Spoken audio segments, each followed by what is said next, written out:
సంక్రాంతి పండుగ సంబరాల్లో భాగంగా కడప జిల్లా మైదుకూరు నియోజకవర్గం బ్రహ్మంగారి మఠం మండలం ఎన్ గొల్లపల్లి గ్రామంలో ఎన్జీపీ గ్రౌండ్ లో Putta premier league T10 cricket tournament season 2 ఘనంగా ప్రారంభమైంది.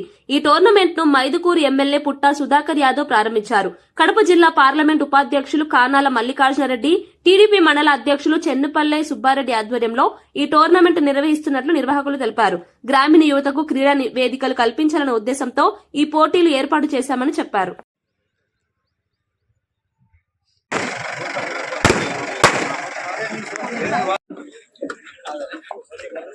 గెలిచిండు ఫస్ట్ ప్రైజ్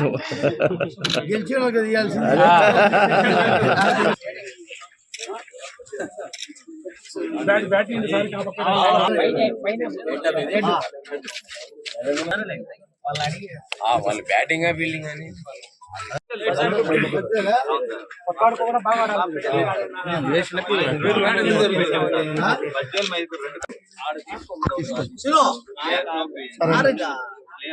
ఓకే చెప్పండి.